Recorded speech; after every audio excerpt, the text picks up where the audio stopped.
Bismillahirrahmanirrahim. Assalamualaikum warahmatullahi wabarakatuh. Waalaikumsalam warahmatullahi wabarakatuh. Selamat pagi Bapak Ibu semua. Baik, semoga kita semua dalam keadaan sehat walafiat, senantiasa diberikan kebaikan setiap hari dalam aktivitas kita yang sangat padat sekali dari pagi sampai sore. Nah, mohon izin Bapak Ibu semua,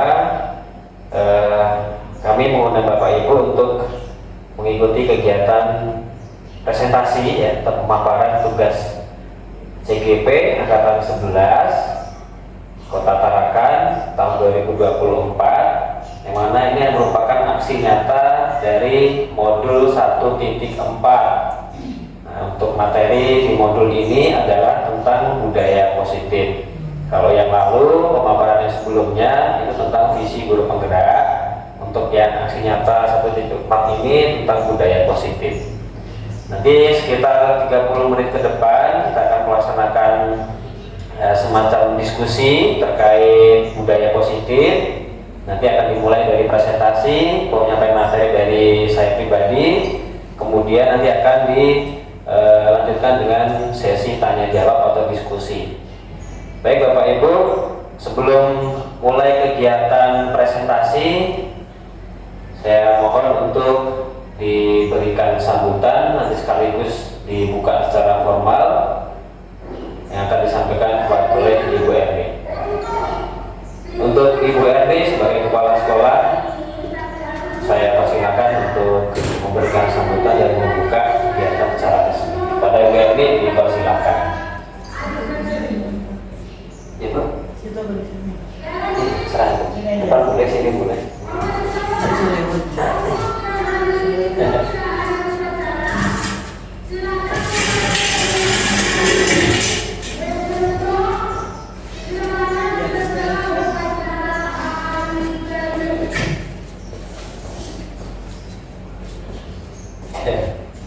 Baik, terima kasih. Assalamualaikum warahmatullahi wabarakatuh. Waalaikumsalam warahmatullahi wabarakatuh. Jadi seperti biasa, alhamdulillah hari ini presentasi kedua Pak Danu selaku CGP. Mudah-mudahan semuanya berjalan lancar dan selesai. 6 bulan ya? 6 bulan. 6 bulan. Jadi nanti ini sebagai contoh bagi teman-teman yang lain, nanti ketika ada CGP lagi di angkatan 12, mudah-mudahan yang lainnya bisa mendaftar seperti Pak Danu dan tidak putus asa. Jadi jangan satu kali mendaftar tak terima terus. Iya waktu. Tes. Jadi mudah-mudahan nanti Bapak Ibu juga bisa belajar bagaimana nanti ketika ingin ikut dalam CGP angkatan berikutnya apa tugas-tugasnya, jadi sudah punya gambaran. Jadi tidak dari mulut ke mulut banyak kerjaan yang begini-begini, tidak sebenarnya ya. Kalau buktinya Pak Danu bisa sambil bekerja sambil juga mengerjakan tugas, bisa dilaksanakan berjalan. Nah kita lihat ini sebagai contoh kita, apalagi yang masih muda-muda yang belum banyak sekali tanggung jawabnya. Nah itu yang tua juga boleh ikut pelajar praktek untuk nama-nama pengalaman ya. Jadi inilah kegiatan CGP ini sebenarnya tidak jauh-jauh dari kegiatan kita sehari-hari juga, sama saja.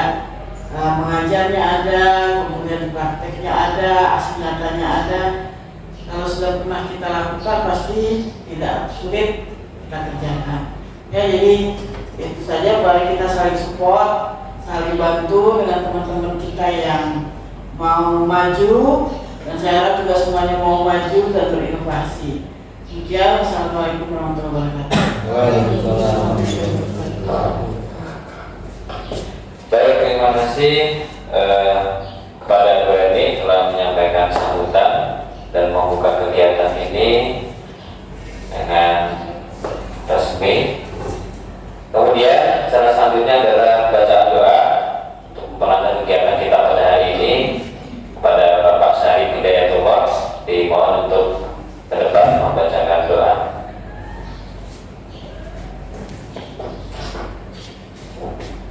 Baik, assalamualaikum warahmatullahi wabarakatuh. Waalaikumsalam. Demi keberkahan dan kelancaran kita pada pagi hari ini, mari kita berdoa bersama. Bagi yang beragama Muslim, kami persilakan untuk menyiapkan. Alhamdulillah, masyaallah, bismillahirrahmanirrahim. Alhamdulillah, ya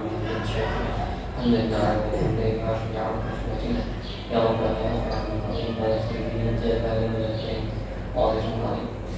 Allah, kami pada hari ini kami duduk bersama di sini dalam rangka mengikuti kegiatan aksi nyata yang positif. Lancarkanlah kegiatan ini, berikanlah dampak positif bagi kami semua. Semoga apa yang kami lakukan hari ini benar-benar ibadah di hadapan Allah, dan semoga apa yang kami lakukan hari ini bisa bermanfaat bagi anak-anak kami dan memberikan manfaat kepada kami guru dan khutbah pada bapak dan anak istri dan membaca kita fikir hasan wabillahi segala sesuatu dan benar subhanallah rabbil izzati amma yasifun wassalamu alhamdulillahi rabbil alamin. Wassalamualaikum warahmatullahi wabarakatuh. Baik, terima kasih pada Pak Sarif telah membacakan doa. Semoga kegiatan kita pada pagi hari ini diberkahi oleh Tuhan Yang Maha Esa, Allah Subhanahu wa Ta'ala, dan yang penting bisa memberikan manfaat untuk kita semua. Amin ya rabbal alamin. Baik Bapak Ibu, mungkin akan bisa saya mulai untuk presentasinya.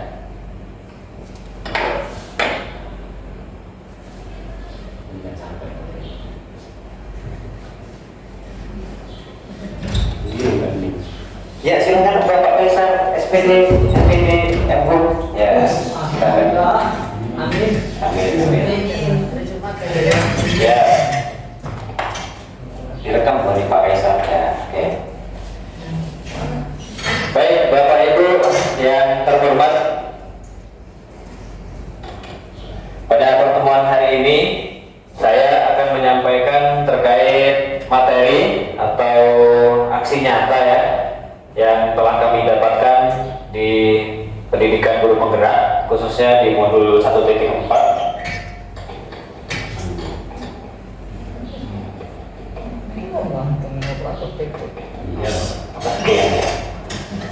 Khususnya di modul 1.4. Nah, seperti yang disampaikan Bu Erni, bahwa pendidikan guru penggerak ini sampai 6 bulan ya, artinya dari bulan Juni kemarin sampai bulan Desember. Ini baru sampai modul 1.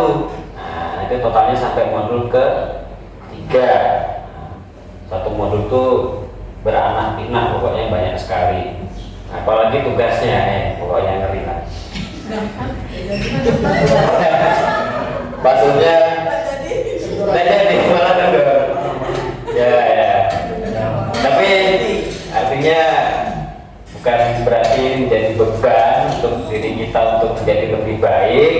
Intinya apa yang disampaikan Ibu Erni, mengikuti kegiatan ini tujuan yang paling utama adalah ya mencari pengalaman, ilmu yang baru, kemudian kita nanti juga akan punya koneksi yang baru dengan teman-teman, Bapak Ibu guru yang lain, calon guru penggerak yang lain dari sekolah-sekolah lain. Tentunya kita juga dapat materi yang sangat luar biasa dari fasilitator dan dari pengajar praktik gitu. Dan intinya tujuan mengikut kegiatan guru penggerak ini ya bukan semata-mata karena ini jadi kepala sekolah, enggak. Saya pun tidak ada impian jadi kepala sekolah, enggak juga. Artinya ya intinya apa ya, seperti yang disampaikan Bu Eri, ini kegiatan PGP ini hampir ya 90% erat sekali dengan kegiatan kita sehari-hari di sekolah, mengajar, terus kemudian sosialisasi dengan guru yang lain, dengan siswa dan sebagainya. Artinya kita mencoba untuk bisa memperbaiki kekurangan yang kita miliki, itu saja sih. Karena masing-masing dari kita pasti punya kekurangan, yang mana kekurangan itu bisa kita ya sedikit, paling nggak sedikit kita bisa perbaiki, evaluasi diri, bagaimana supaya kita bisa lebih mengetahui bagaimana hal yang lebih baik yang perlu kita lakukan. Nah, untuk materi pada pertemuan hari ini adalah tentang budaya positif. Namanya budaya positif pasti hal-hal yang baik, bukan hal-hal yang negatif. Nah, Bapak Ibu, sebelum kita mulai kegiatan pada pagi hari ini, mungkin bisa kita sepakati bersama terkait kesepakatan dalam forum diskusi ini. Ya, di diskusi aja ini dari saya kasih pemantiknya ada 3. Nanti silakan ditambahkan kalau ingin ditambahkan. Yang pertama, menghargai pendapat peserta diskusi. Kemudian yang kedua, mohon HP selama pelaksanaan diskusi berlangsung di silent atau disimpan, kecuali sangat urgent silakan nanti bisa menyesuaikan diri. Kemudian yang ketiga, saya harapkan mengikuti kegiatan ini dengan fokus dan aktif nanti pada saat kegiatan diskusi sesi tanya jawab berlangsung. Ada yang ingin menambahkan? Jam berakhir. Kita jam berakhir sekitar kurang lebih 30 menit aja. Jadi, nah tadi molor kan 9.20 baru mulai ya. Nanti sekitar jam 10 lebih lah kita selesai. Ya, intinya on time gitu ya. Nah, on time. Ada yang lain yang ingin menambahkan? Makan dan minum. Boleh, silakan sembari makan dan minum dengan tenang ya. Jangan dulu ya. Ya, sembari silakan dicicipi makanannya sambil mendengarkan pemaparan dari saya. Silakan boleh makan dan minum. Untuk sampahnya tolong dikondisikan sendiri. Ada tambahan lagi? Bunding ada tambahan? Nggak ada Pak. Nggak ada ya sudah. Pak Jepri? Tidak ada juga. Ini cukup. Ini aja. Wes, masih banyak-banyak ya. Nanti malah pusing. Baik. Jadi saya ulang kembali, menghargai pendapat peserta diskusi, HP di silent selama diskusi berlangsung, fokus dan aktif, 4 on time, selesai tepat waktu. Kemudian yang kelima, silahkan boleh makan dan minum dengan tenang, tidak berisik. Gitu. Baik, kita mulai dengan slide yang pertama. Ya. Bapak Ibu semua pasti tahu ya, pasti tahu karena setiap hari melakukan dan mengalami bahwa yang namanya seorang guru yang baik itu harus memiliki kemampuan dalam mewujudkan budaya positif yang ada di sekolah. Nah, budaya positif itu dapat dijalankan dengan menerapkan konsep-konsep inti sebagai berikut. Yang pertama adalah disiplin positif. Ya, nanti kita akan membahas satu persatu terkait 6 konsep-konsep ini. Yang pertama disiplin positif, yang kedua motivasi perilaku manusia, kemudian yang ketiga adalah keyakinan sekolah atau kelas. Kalau di tempat kita kesepakatan kelas kayak gitu ya. Kalau di sini bahasanya keyakinan. Kemudian yang keempat adalah kebutuhan dasar manusia, yang kelima posisi kontrol restitusi, dan yang keenam adalah segitiga restitusi. Mungkin ada istilah-istilah yang bagi Bapak Ibu masih agak baru ya, atau asing atau kurang familiar di telinga Bapak Ibu. Yang pertama adalah disiplin positif. Ya, disiplin positif kira-kira menurut Bapak Ibu itu apa ya? Ada yang bisa memberikan pendapat? Saya persilahkan. Santai aja kita ini, nggak usah terlalu. Ya silakan Ibu Juwarningsih. Ya, Ibu Juwarningsih dulu mungkin ya, silakan. Menurut saya disiplin positif adalah suatu tindakan yang mengarah ke hal-hal yang lebih baik lagi dan bermanfaat untuk kita semua. Baik. Terima kasih, Bunding. Disiplin positif adalah suatu hal-hal yang mengarah ke hal-hal yang baik yang bermanfaat untuk kita semua. Oke, silakan Bu Titik, ada pendapat lain? Yaitu tadi mendidik anak melakukan keteraturan yang mana sesuai dengan keadaan kondisi yang menciptakan anak yang lebih baik karakternya. Baik, betul sekali ya yang disampaikan oleh Bu Ning dan Bu Titik. Intinya adalah budaya positif itu, disiplin positif itu adalah segala sesuatu yang kita lakukan di keseharian kita. Kalau di sekolah ya dari pagi sampai sore, dari datang sampai pulang. Artinya apa yang kita lakukan di sekolah itu semuanya mengarah kepada hal-hal yang positif, baik itu siswa maupun guru. Jadi semuanya wajib untuk berdisiplin positif. Jadi nggak hanya kita menyuruh siswa untuk berdisiplin, tapi kita sendiri nggak disiplin. Nah, apalagi Bapak Ibu guru ini kan sebagai teladan ya, atau sebagai contoh bagi siswa-siswa kita. Jadi sebisa mungkin kita bisa menjadi contoh yang baik bagi siswa-siswa kita. Terutama yang paling terlihat di mata kita adalah penampilan. Begitu. Kita beri apresiasi dulu untuk Bu Ning dan Bu Titi yang menyampaikan pendapatnya. Nanti diminta juga kepada Bapak Ibu yang lain bisa menyampaikan pendapat yang lain. Nah, jadi simbol adalah merupakan suatu cara penerapan disiplin, mengajarkan anak bertanggung jawab, dan menumbuhkan kesadaran diri berdasarkan nilai-nilai kebajikan. Nah, di sini ada kata-kata nilai-nilai kebajikan. Bisa disebutkan Bapak Ibu nilai-nilai kebajikan yang perlu diterapkan dalam berdisiplin positif itu apa saja kira-kira? Saya beri contoh ya, misal tanggung jawab. Yang kedua, kejujuran, betul. Nah, tanggung jawab, kejujuran, terus banyak sekali nilai kebajikan yang perlu kita lakukan atau kita terapkan. Apa saja? Apa? Peduli, boleh. Bisa peduli lingkungan. Ya, ada lagi? Kerjasama, toleransi, kebaikan, kerajinan, ketertiban, ya, keamanan, keselamatan, dan sebagainya. Intinya ada banyak sekali nilai-nilai kebajikan ya, yang bisa kita capai dan yang bisa kita lakukan. Nah, jadi intinya disiplin positif itu lebih mengarah disiplin diri yang dapat mengontrol diri dalam melakukan segala tindakan. Ya, misalkan kita tahu ini adalah sesuatu yang kita harus hindari, maka secara sadar diri kita harus bisa mengontrol untuk tidak melakukannya. Contoh, kayak anak-anak sering mengucapkan kata-kata yang kurang baik, berarti kontrol dirinya kurang. Gitu.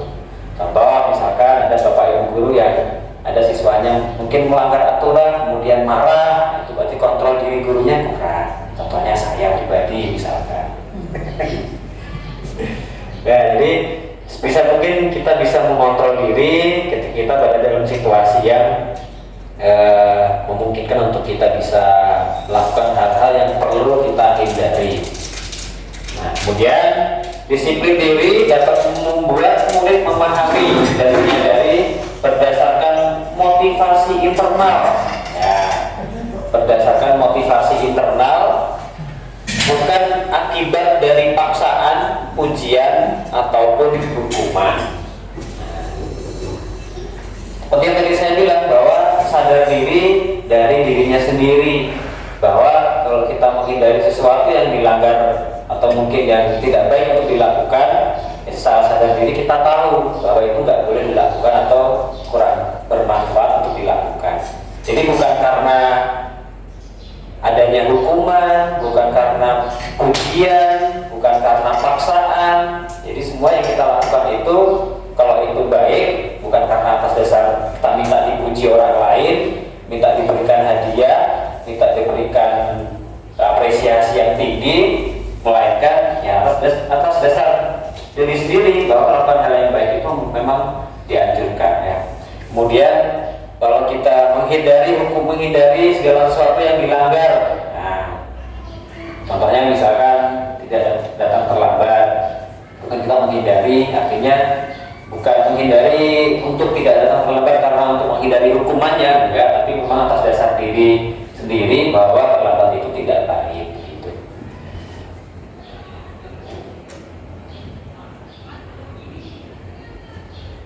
Nah, sebenarnya Bapak Ibu untuk nilai-nilai kebajikan yang Bapak Ibu sebutkan tadi itu ada banyak sekali ya. Kalau kita ambil satu persatu ya ada 100 lebih lah untuk nilai-nilai kebajikan yang bisa diterapkan di sekolah.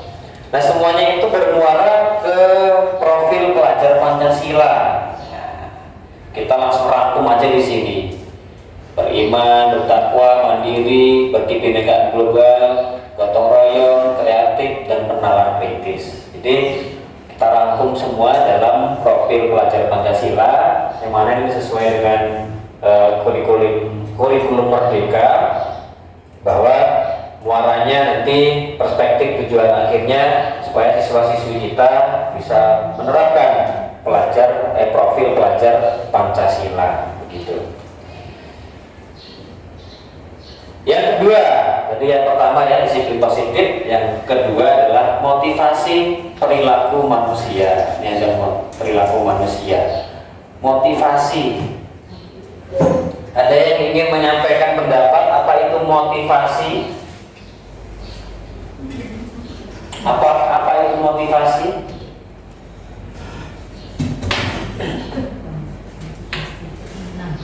Keinginan. Oke. Motivasi keinginan, boleh. Pemicu. Oke, bisa jadi sebagai pemicu. Ada yang lain? Dorongan. Oke, didorong ya. Betul, dorongan. Motivasi dorongan. Bukan tidak mau lamun tuh. Iya. Apalagi kira-kira motivasi itu merupakan istilah ya apa sih? Cita-cita. Nah, sinonimnya, ini guru bahasa Indonesia pasti paham nih. Cita-cita, oke. Harapan, boleh. Ya Bu. Ya saya Bu. Punya keinginan itu Kemauan ya. Ya. Kira-kira motivasi itu muncul dari dalam diri kita sendiri atau dari luar? Dua-duanya ya. Oke. Contohnya kalau motivasi dari dalam diri kita sendiri itu seperti apa ya? ingin menjadi lebih baik. Ingin menjadi lebih baik, betul. Ada niat untuk menjadi lebih baik lagi. Niat untuk menjadi lebih baik lagi, itu motivasi dari dalam diri ya. Oke, kalau dari luar, ada nggak motivasi dari luar kira-kira? Ada ya. Contohnya seperti apa? Soal konkretnya. Contoh konkretnya apabila melihat orang yang dikagumi melakukan kebaikan. Nah, akhirnya dia terpicu untuk memotivasi dirinya melakukan sama dengan orang yang dikagumi. Termotivasi aktivitas orang lain. Ya, oke. Ada yang lain?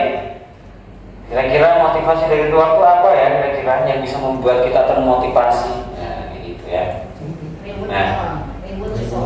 Reward seseorang. Jadi membuat kita jadi motivasi ya. Nah, bisa jadi. Jadi motivasi itu ada dua, motivasi internal dan motivasi eksternal. Internal dari dalam diri sendiri, sadar diri bahwa kita selalu berusaha untuk melakukan hal-hal yang baik, tentunya yang bermanfaat untuk diri sendiri dan untuk orang lain. Kalau motivasi eksternal berarti motivasi yang muncul dari luar dari diri kita, dari orang tua kita, teman terdekat kita, mungkin teman-teman satu rumpun guru kita dan sebagainya, atau mungkin lihat tayangan tontonan di televisi atau di YouTube, jadi kita termotivasi ya, dari Instagram. Nah itu kadang-kadang kita termotivasi dari situ juga. Nah jadi 3 motivasi perilaku ya, perilaku manusia. Nah, yang pertama adalah untuk menghindari hukuman. Nah, tadi sudah sedikit saya bahas, menghindari hukuman. Yang kedua, untuk mendapatkan penghargaan ya, atau hadiah dari orang lain. Yang ketiga adalah untuk menjadi orang yang mereka inginkan dan menghargai diri sendiri dengan nilai-nilai yang mereka percaya, supaya dipercaya oleh orang lain gitu. Jadi motivasi orang manusia itu ya ada 3 ini. Biasanya ya kalau kita ingin menjadi lebih baik ya kita menghindari hukuman. Kalau itu ada aturan yang harus ditaati, misalkan aturan di sekolah, kemudian kita termotivasi biasanya kalau ada imbalannya. Nah, kalau ada snacknya begini, katanya Bu Tina mau bawa ayam goreng. Saya konsumsi katanya, nggak ada konsumsi, saya mau bawa ayam goreng katanya. Nah, kan biasanya untuk ini lebih ke arah diperhatikan, ya. Caper, cari perhatian gitu. Ya, ada kan orang begitu kan Pak, ditanya diperhatikan terus gitu. Kayaknya kurang perhatian ya. Ya, kayaknya kuning ya.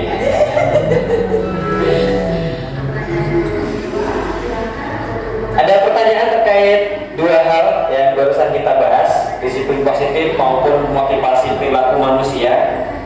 Sebelum kita lanjutkan, masih ada 4 poin lagi. Motivasi untuk berbuat baik keburukan ada pasti. Gimana Pak Kaisar? Gimana? Semua yang termotivasi untuk membuat keburukan kayak bolos, kejahatan gitu, kayak mencuri. Motivasi ke arah keburukan berarti. Ada berarti kan ini kan tadi motivasi untuk positif, berarti ada motivasi untuk yang negatif juga. Mungkin ada. Nah, ada pasti. Cuma itu kan nilainya bukan masuk ke nilai kebajikan kan. Bukan mengarah kepada profil pelajaran Pancasila. Jadi itu merupakan sebuah motivasi, bukan motivasi ya kayaknya itu Pak Kaisar. Bisikan setan kayaknya. Maju. Iya. Ambil barang. Kayaknya istilahnya kayaknya yang tepat bukan motivasi kayaknya. Apa ya kira-kira? Yes, ya. Nah, karena itu mengarah ke hal-hal yang bukan hal-hal yang positif kan, hal-hal yang negatif. Begitu. Baik Bapak Ibu, kita lanjutkan di keyakinan sekolah atau kelas.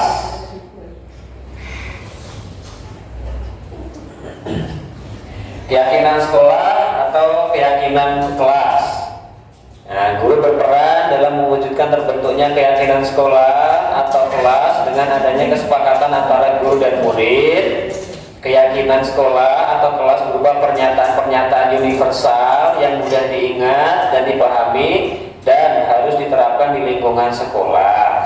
Nah, kenapa kemarin di awal pembelajaran semua wali kelas diminta untuk membuat atau merancang, merumuskan secara musyawarah atau bersama-sama diskusi dengan semua siswa di kelas masing-masing dalam rangka membuat kesepakatan atau keyakinan kelas yang disepakati bersama atau yang diyakini bersama.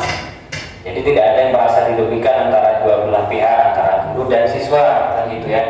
Jadi nggak ada yang merasa terbebani, artinya semua disepakati ya udah sepakat. Tidak ada yang merasa bahwa ini kemarin saya nggak sepakat kok Pak, kayak gitu.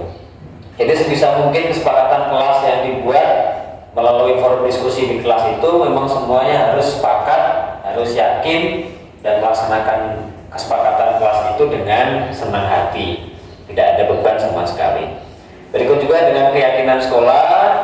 Nah, seharusnya keyakinan sekolah atau kesepakatan aturan-aturan di sekolah itu nanti kita akan coba perbaiki ke depan. Memang harus ada diskusi, musyawarah secara forum, baik dari kepala sekolah, kemudian pemangku kebijakan yang lain, dan Bapak Ibu guru lain, termasuk semua warga di sekolah, CS, Satpam, dan lain-lain. Jadi semuanya harus dilibatkan. Karena kemarin saya tahu untuk pembuatan visi sekolah yang revisi visi kemarin, ya kayaknya kurang melibatkan Bapak Ibu guru gitu. Mungkin nanti bisa diperbaiki untuk kedepannya. Izin dulu Pak Guru. Ya silakan Pak Kaisar. Ada panggilan orang tua siswa. Oh iya Pak, boleh Pak silakan Pak. Dia sambut Mohon Pak silakan Pak.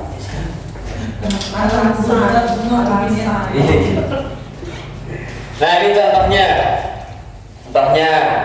kesepakatan kelas. Nih, misalkan guru mapel dengan siswanya di kelas. Jadi Bapak Ibu, poin-poin penting yang ada dalam kesepakatan kelas itu pertama adalah disepakati oleh semua pihak, semua siswa tanpa terkecuali wali dan juga dengan guru wali kelasnya. Kemudian yang kedua, dalam pembuatan kesepakatan kelas ini sebisa mungkin menggunakan istilah-istilah atau kalimat-kalimat yang positif. Ya, usahakan untuk menghindari kalimat-kalimat yang negatif. Contoh misalkan, dilarang membuang sampah di kelas. Nah, akan lebih baik bahasanya jika diganti dengan buanglah sampah pada tempatnya. Nah, gitu. Contohnya lagi misalkan, jangan merusak fasilitas di kelas. Nah, kira-kira bahasa positifnya gimana? Rawatlah atau pergunakanlah fasilitas di kelasmu dengan baik. Nah, gitu. Untuk kesepakatan kelas yang sudah dicetak di kelas masing-masing, ya itu nggak masalah. Nanti mungkin bisa diperbaiki untuk menghindari kalimat-kalimat yang bernada kurang positif atau negatif. Ini nggak masalah sih. Oke, itu terkait keyakinan kelas atau kesepakatan kelas yang harus disepakati diyakini bersama. Kemudian yang berikutnya adalah yang keempat, berkaitan dengan kebutuhan dasar manusia. Nah, kira-kira kebutuhan dasar manusia itu paling inti ada 5 ya. Pertama adalah kebutuhan untuk bertahan hidup. Yang kedua adalah kebutuhan untuk mendapatkan kasih sayang atau rasa diterima. Kemudian kebutuhan untuk menguasai atau penguasaan. Yang keempat adalah orang itu butuh kebebasan kadang-kadang. Dan yang terakhir pasti butuh kesenangan. Itu merupakan kebutuhan dasar manusia yang tidak bisa dihilangkan. Contoh, ada studi kasus. Ada kasus di contoh aja nih. Pak Romi adalah wali kelas di kelas 11C, sedang bingung menghadapi ulah salah satu murid di kelasnya. Murid tersebut bernama Gani. Beberapa anak telah mengeluhkan Gani yang seringkali meminta bekal makan siang mereka dengan paksa. Jika Anda menghadapi situasi seperti Pak Romi, apa yang akan Anda lakukan? Menurut Anda, kira-kira apa alasan Gani melakukan hal itu? Kayaknya yang Ada ingin berpendapat? Ada ingin berpendapat? Melihat kasus ini, kira-kira jika Anda sebagai Pak Romi, apa yang akan Anda lakukan? Kira-kira alasan Gani melakukan itu apa? Silakan, boleh untuk berpendapat. Bebas saja, ini tidak ada yang salah dalam berpendapat. Emang nggak ada yang salah, semuanya benar, nggak ada yang Jadi salah. mungkin kalau saya selaku Pak Romi, Ya, panggil dulu si Ganinya ini. dipanggil, betul. Berbicara dengan empat mata lah. Ya, Terus kita menanyakan kira-kira latar belakang si Gani melakukan ini kenapa. ya, betul. Ya, sehingga kita nanti kan dapat informasi Ya. yang melatar belakang dia melakukan itu. Betul. Kemudian nanti kita cari solusinya. Siapa? Ya, oke. Jadi seperti itu. Baik, terima kasih Pak Badrul. Kita beri apresiasi dulu Pak Badrul. Ya, itu pendapat Pak Badrul ya. Panggil, kemudian ditanya apa alasannya. Nanti kita dapat informasi dari yang bersangkutan terkait masalah itu, baru kita carikan solusinya, gitu ya. Terus kira-kira kalau menurut Bapak Ibu, apa alasan Gani melakukan hal tersebut? Nah, tentunya kan nanti akan dapat informasi banyak hal ya. Bisa jadi karena ini, bisa jadi karena itu, bisa jadi karena yang lainnya.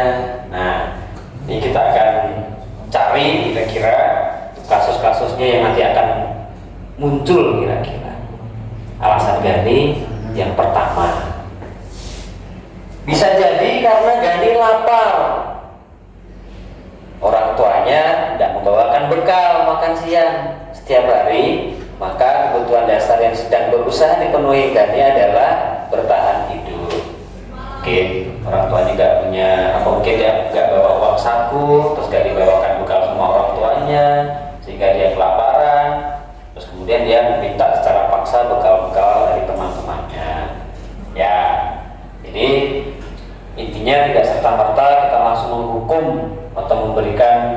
semacam sanksi kepada Gani karena perbuatannya yang merugikan teman-temannya. Jadi perlu adanya kita panggil seperti yang disampaikan Pak Badrun, apa masalahnya. Contoh alasan yang kedua, ini berkaitan dengan kebutuhan dasar manusia yang tadi itu Bapak Ibu. Dengan melakukan perbuatan tersebut Gani ingin merasa diperhatikan oleh temannya, caper gitu tadi itu ya. Nah, kemudian ketika temannya melaporkan kepada gurunya dan gurunya memberitahu orang tuanya, maka perhatian orang tuanya kepada Gani menjadi bertambah. Maka kebutuhan dasar yang sedang dipenuhi Gani adalah kebutuhan akan kasih sayang. Mungkin kurang perhatian di rumah sehingga dia di sekolah membuat ulah supaya diperhatikan temannya, perhatikan wali kelasnya, sehingga nanti orang tuanya tahu kasus yang dilakukan oleh Gani, sehingga mempengaruhi perhatian yang diberikan orang tuanya kepada Gani. Nah, yang kedua ini kebutuhan dasar yang ingin dicapai atau dipenuhi oleh Gani adalah kasih sayang. Kasih sayang, gitu. Ada yang kurang kasih sayang di sini?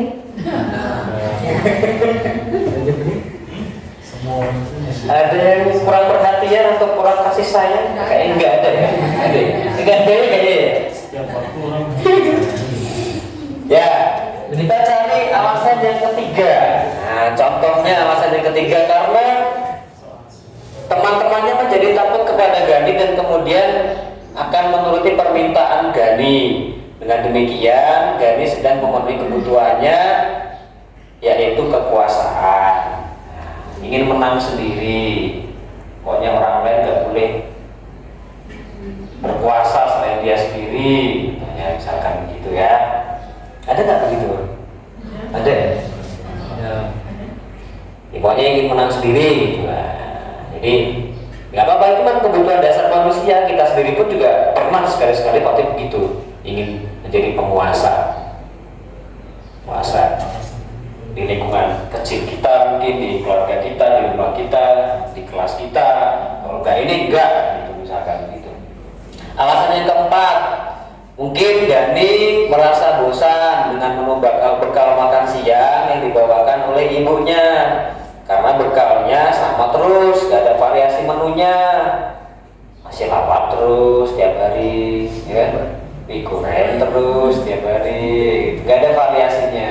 Ini mungkin orang tuanya ibunya kurang bisa masak mungkin. Apa yang sudah sana? Ya, oleh karena itu Gani mencoba makan makanan teman-temannya karena menurut dia sangat beragam, bervariasi. Maka dengan ini Gani sedang memenuhi kebutuhan dasarnya, yaitu kebebasan. Ingin mendapatkan sesuatu yang lain dari yang lainnya.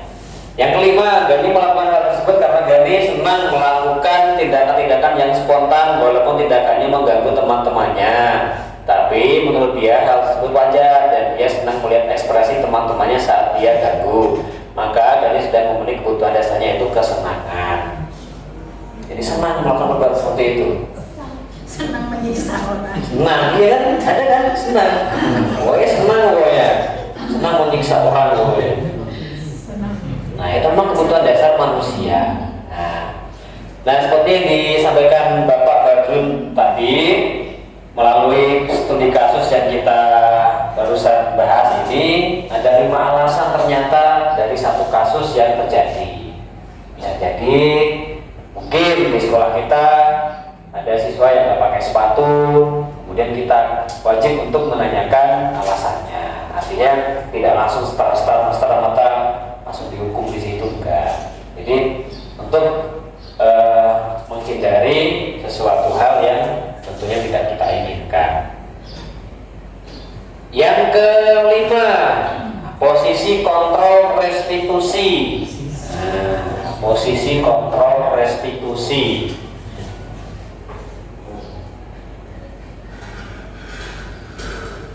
Ya, ada 5 posisi kontrol restitusi. Ada 5 posisi kontrol restitusi. Yang pertama adalah ada tipe guru yang sebagai penghukum. Contohnya kuning, suka menghukum, ya kan? Ya. Dua, guru sebagai pembuat merasa bersalah, intinya menyalahkan, terus contohnya Pak Jepri, menyalahkan terus kayaknya. Guru sebagai teman, Pak Sarik biasanya. Ada guru tipenya sebagai teman dengan siswanya. Empat, guru sebagai pemantau. Lihat aja kan. Wah, kepo aja ini, wah intinya kepo ini. Terus ya, pemantau kan kepo kan. Dia dilihatin ya dalam hatinya gini dan seterusnya gitu. Terus yang kelima adalah guru sebagai manajer. Ini Pak Franky. Pak Kaisar aja lah. Kaisar aja lah. Nah, kita akan lihat restitusi kontrol diri ini. Kan ketok ya? Waduh. Cilik-cilik ya. Jadi dari 5 posisi kontrol itu kira-kira mana yang paling baik Bapak Ibu? Yang terakhir ya. Kira-kira mana yang paling baik? Nomor 3. 3. Semuanya Teman ya. Nah, semuanya baik, mana yang paling baik? Yang paling baik 5, tapi ada porsinya, semuanya harus ada. Betul. Ya. Tergantung dari kasusnya mungkin ya. Nah, tergantung dari kasusnya.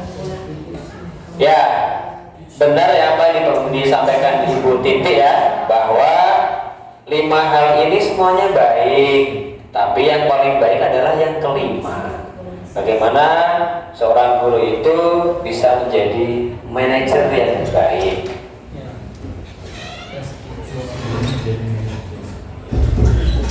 Ini memang istilahnya harus dibuat seperti itu ya Pak. Itulah makanya saya tuh juga baru menemukan istilah-istilah semacam itu. Begitu. Nah, intinya Bapak Ibu, penyampaian materi ini semua adalah bagaimana kita sebagai guru terutama dalam menangani kasus permasalahan yang dilakukan siswa itu bisa ditangani dengan baik, ya, bukan serta-merta kemudian diberikan hukuman, apalagi hukuman yang berkaitan dengan fisik dan seterusnya, karena memang mau tidak mau sekarang sekolah ramah anak itu memang harus diterapkan di sekolah. Apalagi di sekolah ini sudah ada tim khusus kan untuk sekolah ramah anak, yaitu Pak Franky dan Desi. Ya kan? Nah, karena beliau-beliau yang ikut pelatihan. Jadi ramah ya. Jadi itu dia. Makanya itu. Pak Franky. Jadi intinya dalam menyelesaikan kasus ya seperti mungkin dalam keilmuan guru BK ya, ini paling menguasai bagaimana cara menangani kasus, baik itu kasus yang tingkatnya kecil sampai kasus yang tingkatnya besar. Tentunya Sesuai. guru BK yang lebih memahami atau yang menguasai terkait bagaimana sih penanganan yang baik.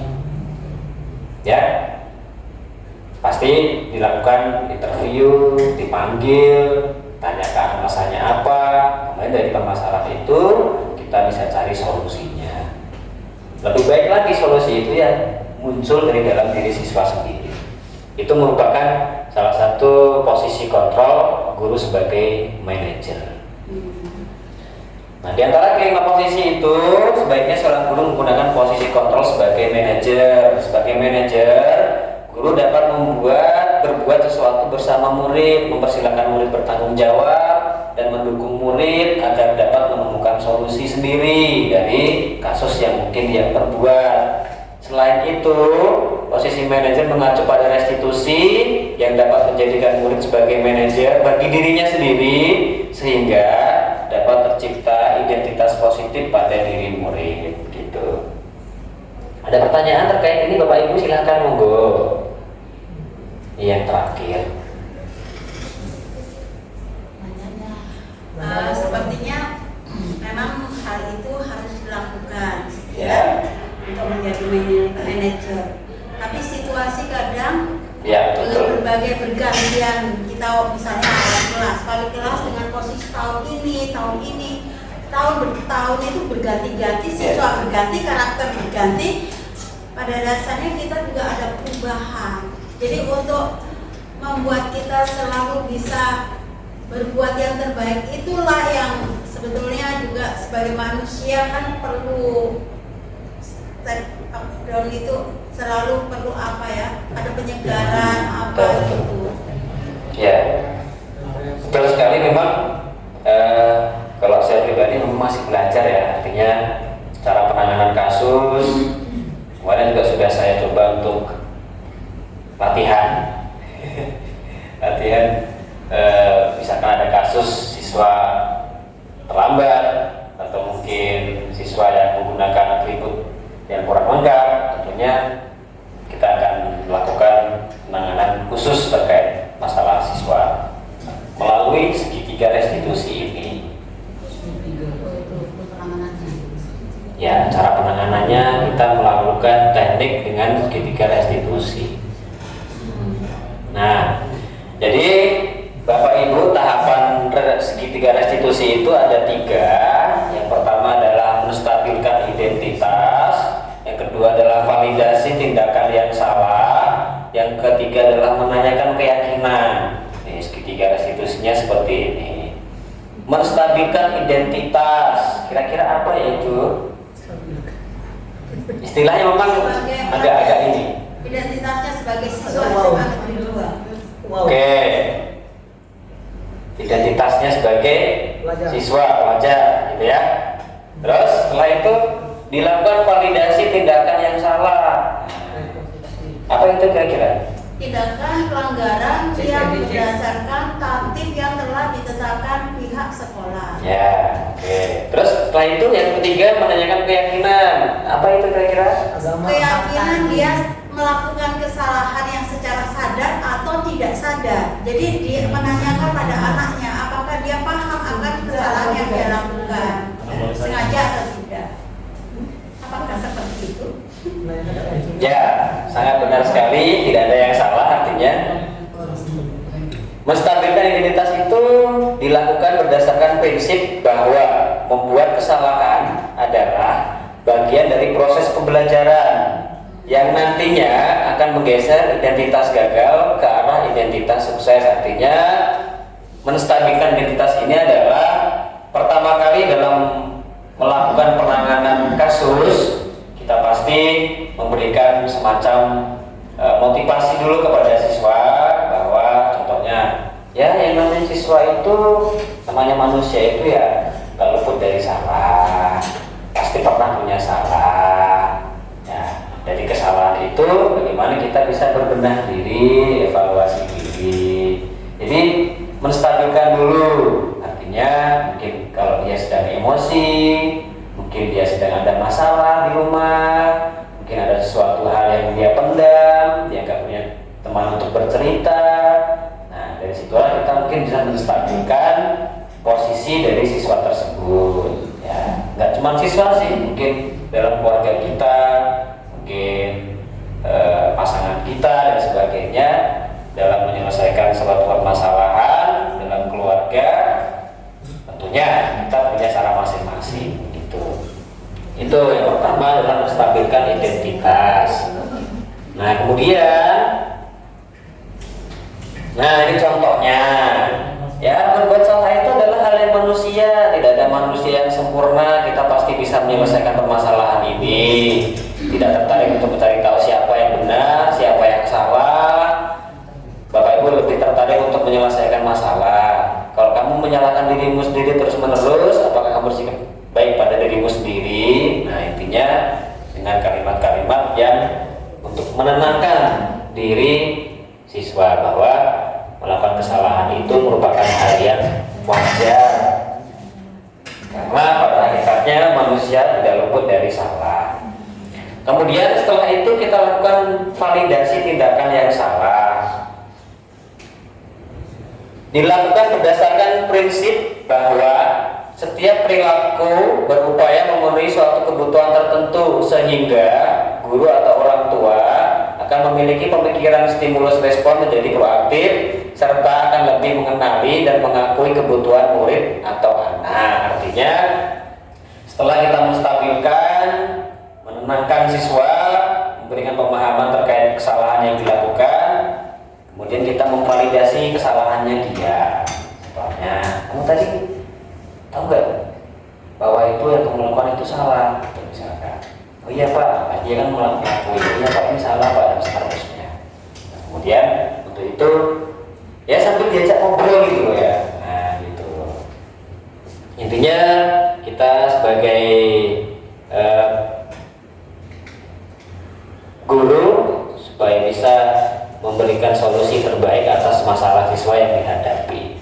Nih, kamu pasti punya alasan mengapa melakukannya, ya, kecuali orang-orang atau siswa yang memang karakternya sudah seperti itu pasti tanpa alasan. Apakah itu penting bagi kamu, misalkan, ya? Nah, maukah kamu belajar cara lain untuk mendapatkan yang kamu butuhkan tanpa harus memukul? Nah, contoh-contohnya seperti itulah. Ya, bahasa-bahasa yang positif yang kita sampaikan kepada siswa supaya perilaku yang dilakukan siswa yang negatif berubah menjadi perilaku yang positif. Setelah itu menanyakan keyakinan atau kesepakatan yang dia sepakati di kelasnya atau mungkin yang dia yakini di sekolah itu. Kan dia sudah tahu konsekuensinya apa kalau melakukan ini, konsekuensinya ini. Kalau melakukan melanggar aturan ini, maka konsekuensinya ini. Kayak contohnya di kelas 12J itu, saya lihat kesepakatan kelasnya, kalau membuang sampah sembarangan denda 50.000. Baca enggak Pak? Ya, ini yang Kesepakatan.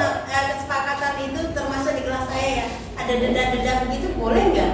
Nah itu termasuk yang harus dihindari sebetulnya. Tapi efektif. Efektif memang, makanya saya lihat kelas 12J itu bersih. 12J. Iya. Entah itu sehari 2 hari setelah itu enggak dilakukan atau enggak. Tapi memang itu memang apa ya, termasuk berdampak sih, Itu kan berefek. mental ke anak kan. Iya. Itu. Apakah itu istilahnya langkah ke depannya tidakkah menimbulkan mental yang hanya mementingkan rupiah? Dan Itu sih. mengejek orang lain nanti akan seperti itu. Artinya kesepakatan yang dibuat di kelas itu seperti yang di atas tadi itu ya, bahwa motivasi dia melakukan sesuatu hal yang baik itu karena hukuman. Takut kan? Karena bukan muncul dari dalam dirinya sendiri, karena faktor eksternal bahwa nanti kalau nggak bersih nanti didenda loh. Gitu. Nah itu yang saya tanyakan, apakah perilaku kita kan, saya juga di kelas denda. Ya. Itu dendanya 5.000. Enggak seperti Pak Jeffrey yang 50.000 tadi kan. Wisma. Ada yang tadi Wisma. angka 50.000 tadi. J. Saya juga nggak yakin masalahnya. 12 J itu Nggak 12 Jeffrey J. nggak yakin karena itu saya takutnya berdampak pada psikologis anak. Betul. Ya, memang sangat berpengaruh sekali, apalagi kalau memang hal tersebut dilakukan tanpa sengaja, ya, atau mungkin siswa yang melakukan tapi orang lain dituduh dan seterusnya, akhirnya dia membayar denda, akhirnya merembet lagi ke orang tua dan seterusnya. Artinya mungkin itu sebagai pemantik awal saja Bu, menurut saya ya, pemantik awal untuk memberikan motivasi berdasarkan karena dia takut didenda. Nanti seiring berjalannya waktu semoga bisa muncul dari kontrol dirinya masing-masing bahwa menjaga kebersihan itu merupakan hal yang penting, bukan atas dasar karena didenda, atas dasar karena mendapatkan hadiah dari wali kelas. Nanti kalau kelas bersih saya kasih hadiah uang 5 juta rupiah, itu enggak. Tapi karena memang atas dasar dari dirinya sendiri bahwa menjaga kebersihan itu penting. Dan saya lihat kondisinya di kelas saya ada anak yang berlaku seperti polisi mengejar, ada anak yang berperilaku akhirnya menjadi terdakwa. Ya. Jadi memang perilaku dia yang istilahnya yang melakukan kesalahan dan yang ingin berpuasa karena pada kondisinya kan manusia memiliki sifat itu. Ya, Dan itu betul. semakin berkembang rasa itu yang saya lihat dari kondisi kelas saya. Bagaimana itu? Ya memang susah sih untuk mengatasi siswa kita yang berbagai macam karakter. Ya, apalagi di kelas itu ada 36 siswa. Ya, mungkin nggak sanggup kita untuk bisa menghandle satu persatu. Tapi yang tidak, paling tidak secara bertahap, pelan-pelan, ya kita sebagai orang tua di sekolah, kita punya tanggung jawab untuk membawa anak didik kita ke jalan yang lurus, jalan yang benar, kayak gitu ya, ya kayak gitulah. Jadi ya intinya nggak usah terlalu ingin kamu harus ini dan sebagainya. Kita semua punya angan-angan ya. Saya sendiri juga punya angan-angan bahwa kalau saya itu angan-angan yang paling utama bagaimana caranya sekolah kita itu bersih dari sampah. Itu aja sih. Kesadaran diri anak-anak untuk menjaga kebersihan itu bisa tertanam dari dalam dirinya tanpa adanya paksaan dari luar. Karena sehari-hari pasti saya lihat di jalan, di tangga, di banyak sekali sampah dan seterusnya. Nah, itu memang kesadaran diri anak-anak kurang. Jadi memang dari tugas kita untuk selalu sering mengingatkan, ya kan? Kadang diri kita sendiri juga begitu. Iya, betul. Ya?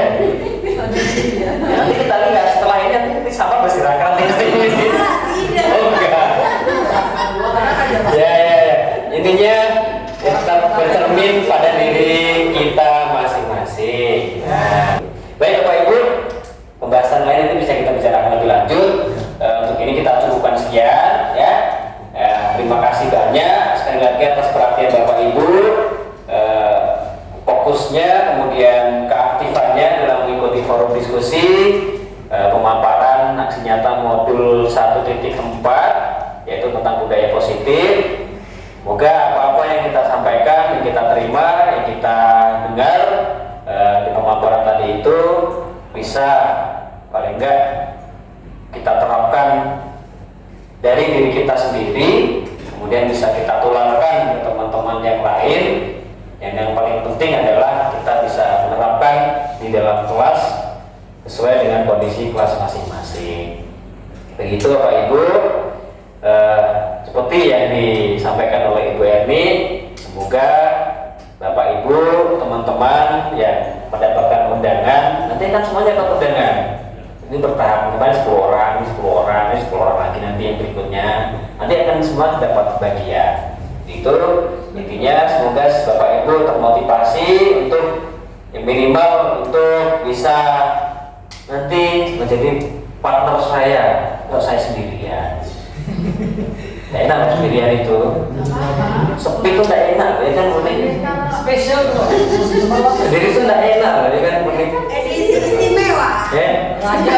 Raja sendiri. Sendiri itu tidak enak loh. Gue harus ada teman gitu loh. Nah, ya nanti semoga Pak Sari, Pak Franky, Pak Jeffrey, Pak Kaisar, Pak Badrun, Bu Tina, Bu Ning, Bu Halimah, Bu Titi, pokoknya semuanya nanti bisa ikut. Insya Allah bulan depan ada bukaan program guru penggerak angkatan 12. Ya, begitu. Sekali lagi terima kasih atas perhatiannya. Mohon maaf untuk konsumsinya seadanya. Silakan dinikmati. Akhir kata, wassalamualaikum warahmatullahi wabarakatuh dan selamat